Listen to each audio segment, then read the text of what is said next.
zapravo te veštine komunikacije koje su postojale u psihoterapiji, odnosno odnos, komunikacija, povezao, sastavio sa ovom praksom zen meditacije. I došlo je do proboja, došlo je do ovoga da se proces tog istraživanja, tragalaštva značno ubrza.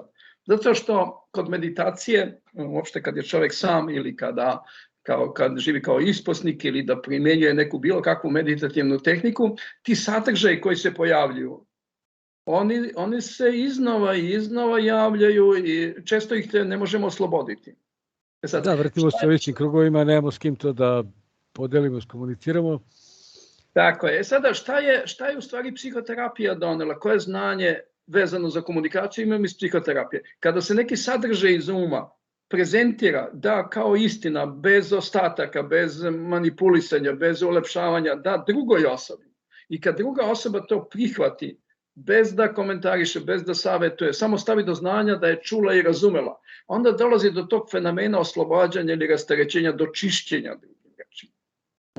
I sada, kada imamo tu kombinaciju meditacije i ovog permanentne čišćenja komunikacije, onda dolazi brže do proboja.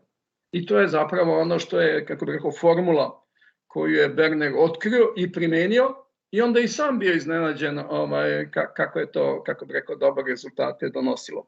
Tako da taj intenziv od 3 dana, on je zapravo jedna sjajna prilika za jedan intenzivan proces čišćenja i jedna šansa da se dođe do tih nekih dubljih istina o samom sebi, o drugim ljudima, o životu uopšte.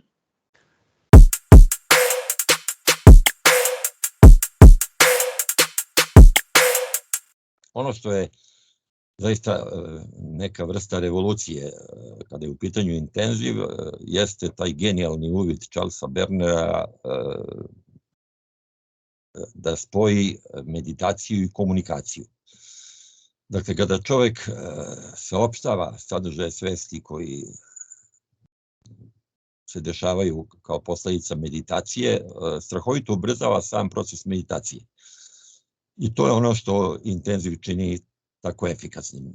Dakle, teško je to sad matematički odrediti, ali mislim da jedna dijada na intenzivu gde čovjek meditira sa partnerom i komunicira svoje sadržaje svesti, a koja traje 40 minuta, vredi kao desetine sati neke samostalne meditacije.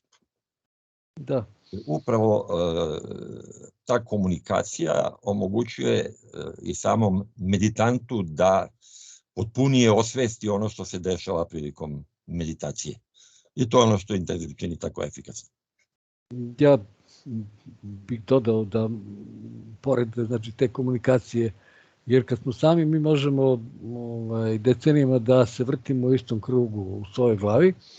Međutim, tamo imamo tu mogućnost da to iskomuniciramo i otpadne, onda idemo na neki sljedeći sloj, ali postoji ta neka, meni je puno značilo kad cijela grupa navija za mene, recimo ja se zaglavim negde i onda su svi ti ljudi tamo na istom poslu.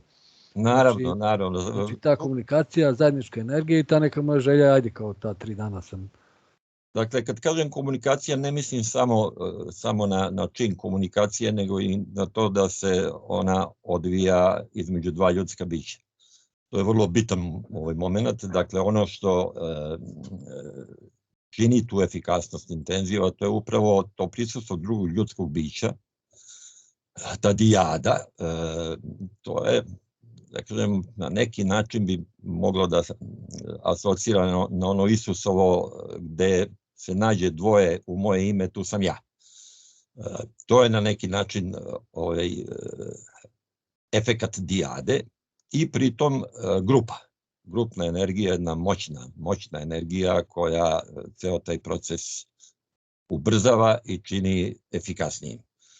Upravo to što si malo pre spomenuo, podrška grupe i tog partnera, tog drugog ljudskog bića je kao raketni motor u odnosu na neku situaciju kada čovjek sam meditira i sklon je da zaluta levo i desno.